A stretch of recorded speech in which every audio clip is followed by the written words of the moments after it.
hold on. Before we start, is it okay if I use this video for educational purposes? Yes. Okay. We're going through the interview process. I'm just going to write some questions if that's okay. Yeah. And anything I ask you, again, even if it's like a sensitive topic, it just stays between us. So feel free to answer as openly as you're most comfortable with. Okay. But let's start with, take me through your typical day. Like, what does work consist of? How are your meals? How are your stress levels? All of that. Let's start with that. I work in a highly stressed environment. I work in advertising, more specifically multicultural advertising that is currently being attacked by the current administration. So super heightened levels of stress every day. Day probably starts around 9:15, 9:30-ish or so. And when you say high levels of stress, like 1 out of 10, 10 being the highest, 1 being the lowest. I'm gonna 6 most days. When we're in the midst of a fire or a firestorm, it's 10, it's 12. Okay.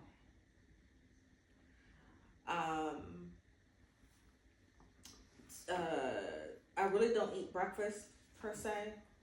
I typically start my first meal at around 12 or 1 o'clock, which is probably some eggs scrambled or over easy and maybe 2 slices of bacon. I've had at least 1 cup of coffee in the morning from there. Like a traditional cup or kind of like a bigger cup? A bigger cup. I make a pot that's probably about 26 ounces. Well, that is 26 ounces. And I drink half of that. Okay. And how many eggs for breakfast? 2 to 3. Yeah. That's not every day, right? So there'll be some days where I feel like I need to eat before noon, and days where I feel like I don't need to eat before noon. Okay. And then my next meal after that probably isn't until about 6 or 7, and that's dinner. What do you normally have for dinner? Like, what are some options that you normally have? Don't have consistent options. Usually some form of a salad. I prefer Caesar salads. So some form of a salad, and that's usually it. Maybe some tuna fish. Or leftovers that I've had from the day before if I've gone out. Where do you normally go out to eat? It varies. It varies. So it can be anywhere from a Outback to a Longhorn, or I would call it more more upscale restaurant. Also, And if like pretty there's- good options to me. What do you normally get when you're there? I'm usually a steak girl, steak or some sort of what are they called? Not beef ribs. Short ribs? Short ribs. Yes. Every so often I'll get fish if it's on the menu, and it depends on what type of fish. If it's halibut, I'll get it. If it's not, I usually don't eat salmon out because it's easy to get, and it's relatively inexpensive compared to the other types of fish. Okay. And what do you normally have with your like steak or short ribs or fish, like for your sides? Macaroni and cheese. I'll do asparagus. I'll do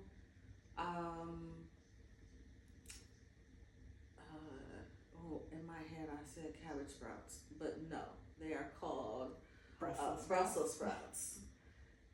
because my mother calls them cabbage sprouts, and every time she says it, I'm like, "You're talking about Brussels sprouts, right?"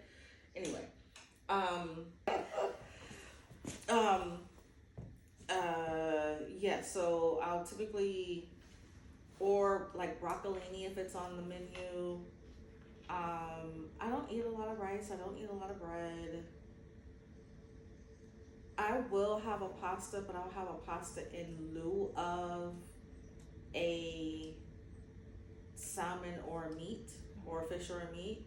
So like a risotto, Okay. um, or some sort of like traditional pasta dish. And like for the serving sizes, they're like typical restaurant serving sizes. How much do you think you consume of all your meals, even like including breakfast? Like, do you feel like you do a good job of completing all your meals? Do you like kind of save? I know you said you save your leftovers. Do you do the same thing for breakfast? No, I don't. I typically, because I'm only eating like maybe 3 eggs and 2 pieces of bacon, like I'll eat that. But if it's a dinner, if I go out to dinner, I'm probably eating about half of it, depending on if we've had appetizers. If we've had appetizers, then I'm probably full on appetizers and will only eat a quarter of my meal and then take the rest of my meal home. What are your favorite appetizers? Depends on where I am. So it can be anywhere from like tuna tartare or some sort of shrimp appetizer. What else do we do? Like a spinach artichoke dip or some sort of like creamy spinach dip.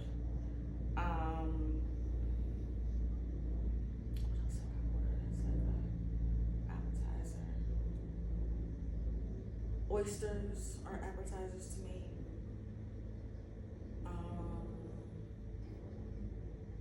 Yeah. Okay, perfect. So, I know you work at a high stress job, and you prepare your own breakfast and you'll go out or prepare your own dinner. So it does seem like you prepare a majority of your meals from what we've talked about. Do you live on your own? Mm-hmm. Okay. Mm-hmm.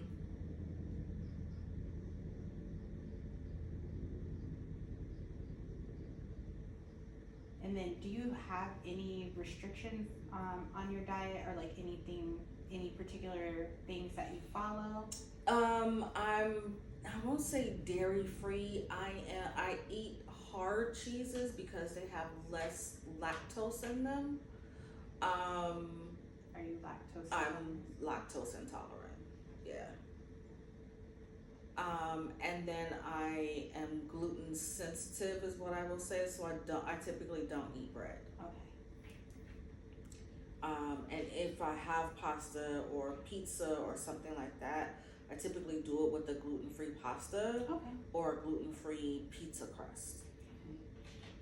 And then, when you say gluten sensitive, were you tested for that, or do you have any other food allergies or anything that kind of triggers a response? I do have an allergy, so don't have food allergies, but I have an allergy to olive trees that is significant. But I don't have an allergy to olive oil,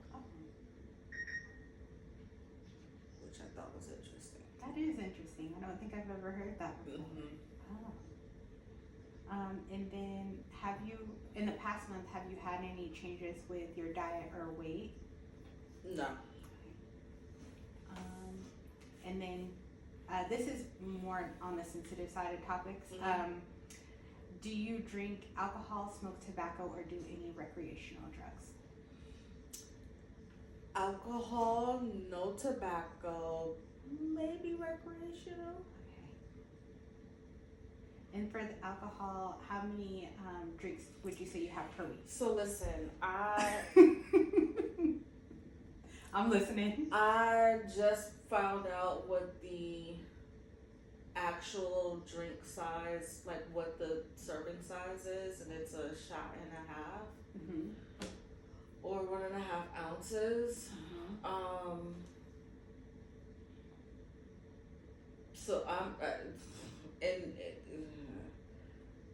so No judgment. yeah, I know I'm judging myself. Um, so what I was told was that the standard is 7 drinks for women in a week of the 1.5 ounces, Mm-hmm.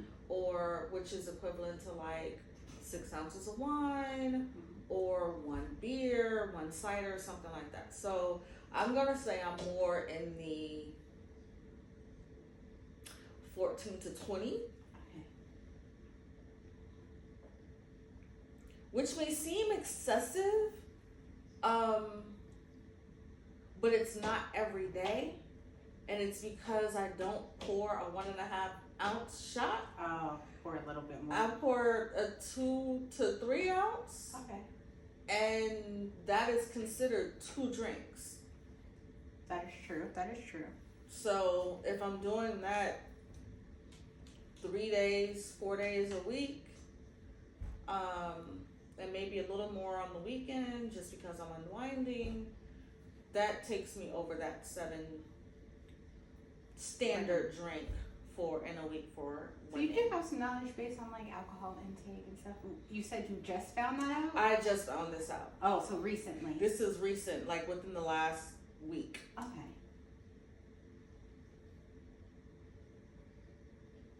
Are there any other like nutritional things that you found out recently, or was that like something? No, that was specifically something you very were, like, specific that I was like, oh, What made? okay. What spawned that? And talking to my therapist. Okay.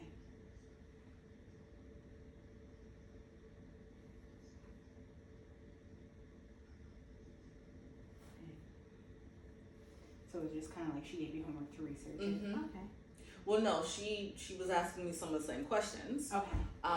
And she broke down what the equivalents were so that I could have a better understanding of what I was drinking. Okay. Because for me, I was just like, I just pour. Right. I don't always measure. I don't think most people don't measure. Most people don't like measure. literally So like 99%. if So you're not alone. Yeah, if you're at home, you don't measure. The only measurements happen if you're in a restaurant or at a bar. Right. Because they legally have to measure the drinks that they pour. But if you're at home just casually having a drink, you don't really measure an ounce and a half. Yeah. That's just not what we do. No, I totally understand. Okay. And then, are you physically active during the week? No. No. Is that something you kind of want to change in the future? Yeah. Because that hints some like. Yeah, I mean, I have a treadmill, I have a bike, in my basement. It's not like I don't have access. I have access. It's the motivation to get up and go do those things in the morning where, sometimes you just want to get that next hour of sleep. Yeah, that does make sense. And then, are you taking any medication, supplements, or any home remedies? So I am, I just started taking a fish oil, and that was recommended by my optometrist. I take a multivitamin. That's good. I do take L-theanine for clarity and focus. Magnesium glycinate to sleep. And then I started taking again some other herbal remedies like turmeric,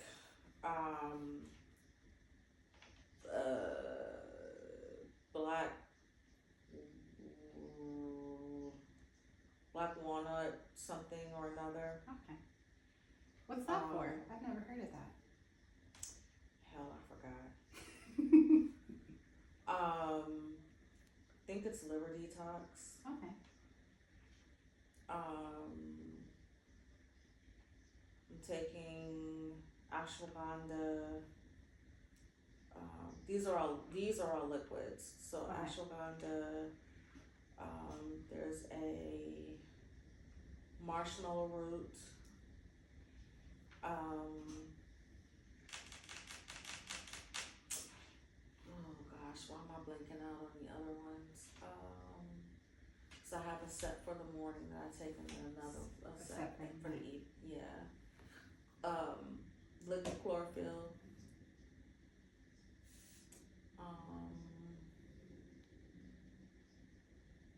Shoot, I can't remember.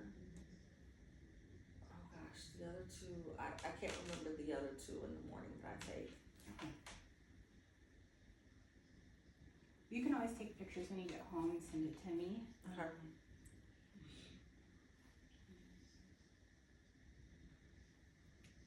These are more like just like overall general nutritional health questions.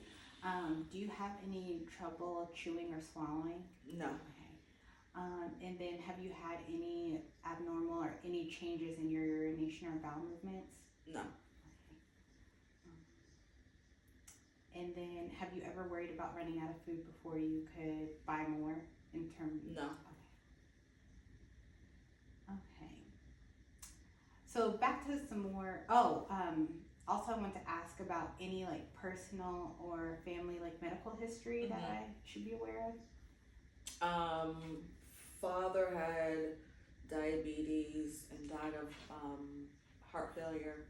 Oh, I'm sorry. I have a brother who had heart failure. I have an aunt who had lung cancer.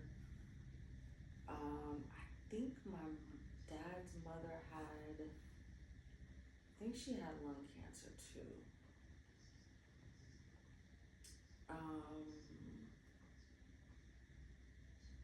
My mother has hypothyroidism.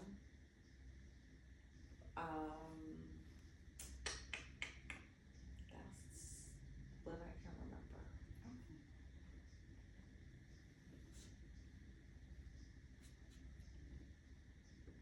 And then no personal.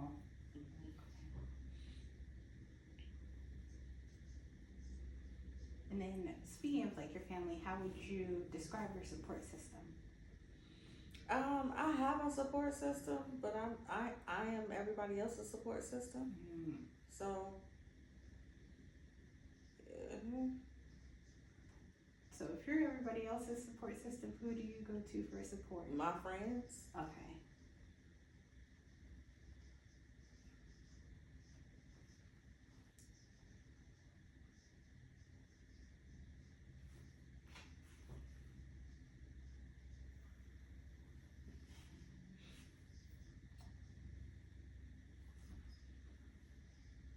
Oh, because you have a high stress job, how is your quality of sleep if you could rate it from 1 to 10? 0. Oh, okay. Why would you give it that rating? Because I don't sleep. Okay. I really don't sleep, and I probably wake up several times a night and tossing and turning. And if I don't, that's why I take the magnesium glycinate, because if I don't take it, I won't go to sleep. Okay. Which is why I don't get up in the morning to try and go work out, because I have not had a good night's sleep. And then do you have like a specific lunch time during your day, or is your work kind of unpredictable in terms of hours? No, I set aside an hour for lunch at 1 o'clock. So I do try to get up at 1 o'clock and get a bite to eat. If I'm in a meeting, I'll take the meeting, but I'll just cook around, because I do work from home. So it's easier for me to kind of navigate that. If I was actually in an office, I probably would not have a set. I'll say when I was in the office, I did not have a set lunch time. It would be 2 or 3 o'clock before I went out to get lunch. Okay. It does seem like your lunchtime is improved, so you have at least that set aside time for yourself. I think I have a good amount of information on what we talked about. Okay. There are some things that kind of stand out for me. I I am glad that you are looking at education on alcohol. And then I do see that even though you say you don't have motivation, it does seem like you do have the desire to increase your physical activity. So I did want to talk about those in terms of like education. Would you be open to that? Sure. Okay. So we kind of already know that the drinks per week would be like around 7. And going from like 21 to 7, I honestly don't think is realistic. But I was wondering if you think that you could take, you say that normally during the week it's about 3 days during the week. Would you be open to taking out 1 day and only doing 2 days during the week and then still including the weekends? Okay. How would you, in terms of like confidence of cutting out 1 day, how confident are you 1 to 10? Yeah, 10. Okay. Like use is a very specific word. I have a drink when I've had a very stressful day. Okay. Right? So if it's not super stressful, I'm not necessarily inclined to have something. And then if I'm also not, if I'm tired, I won't have a drink. Okay. Which is actually good because I was going to follow up to say, do you know like the effects of alcohol on sleep? I was just told this information by my therapist this week. Okay, so what did she say in regards to like the effect of alcohol on sleep? That essentially alcohol can help you sleep, but it doesn't allow you to stay asleep. So even if you have alcohol in your system, and she also talked about caffeine because I drink a lot of caffeine as well. So it was almost, what she said was caffeine can stay in your system up to 12 hours after you've had your last cup of caffeine. So if you had it at 12 o'clock, it's probably midnight before it runs out of your system. But if you're having alcohol on top of the caffeine while it's in your system, it's not necessary. Like it'll put you to sleep, but it's going to wake you back up and you're not going to be able to go back to sleep because of the effects of the alcohol. So I was like, okay, this all makes sense. But and she's asked me to track, right? What does my sleep look like when I've had caffeine after a certain time? Because I really don't have. I realized a long time ago I can't have caffeine after 12. Okay.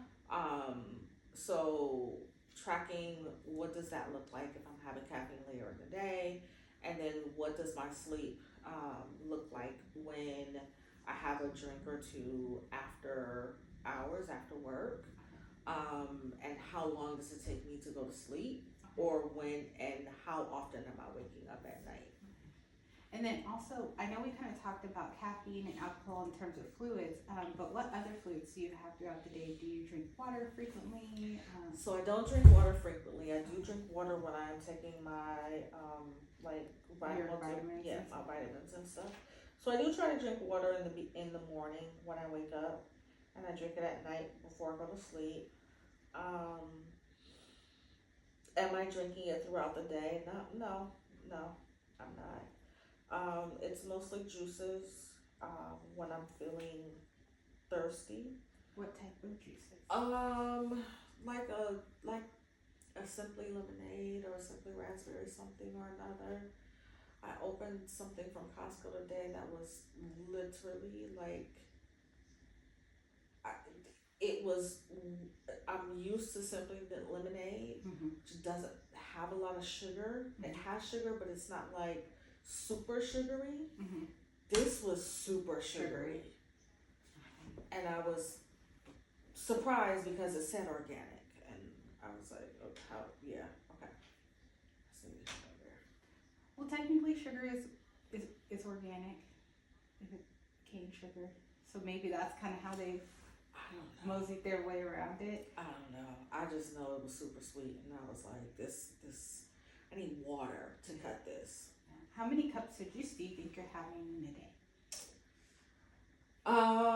So if I'm looking at a solo cup is probably 16 ounces, so maybe 32, potentially 32 ounces. So I think one thing that also may help you with your energy levels is adding in some water, because one of the signs of dehydration is fatigue. So I think that also may help, like kind of just incorporating it during your day, and like maybe adding like sparkling water to your juices to make it like more fizzy, or you can just, like you have been, which is really good that you're cutting the juice with water, but also just getting in some like regular H2O will probably do you some good. Ew. We'll start with just like cutting the juices with water, and maybe you are doing good with like having it early in the morning, and then having it, I wouldn't say like right before bed, but like having a glass at night at least. But we want to increase it at least maybe like 2 more throughout the day. We'll see. Okay, how, on a scale from 1 to 10, how is that? 5. Okay, like a 5? Okay. We're that. definitely going to start with the cutting out 1 day alcohol first. Yeah. That may be something we can get to later on when you feel more confident than a 5. Okay. So we've talked about those. Let's go ahead and talk about your physical activity. So you said you don't lack access, it's just being tired and then waking up in the morning to do it. Would you possibly be open to doing it after work? No. Or are you just like... no. Because after work, I'm already... I usually don't end work until between 6 and 7. Oh, okay. And if I'm not ending work until 6 or 7, and then I want to have dinner, I don't want to eat past 8 or 9, because if I'm trying to go to bed, by 10:30, I need to eat by 8. Yeah, agreed. So maybe we can just maybe do like 1 day a week of physical activity on the weekend. So like let's start that on the weekend, so that way you kind of have more freedom with your day. You can start it on a Saturday instead of trying to make it to where it's like the hardest day, or when you have like those stressful days, or you have a project with work. So maybe let's start with doing at least 30 minutes of physical activity on the weekends, and then when we check back in a couple of weeks, we'll add like another day. Okay. So we'll say 30 minutes on Saturday or Sunday, depending on what works best for your schedule. Yep. How confident are you in doing that from a scale of 1 to 10? 7. Okay.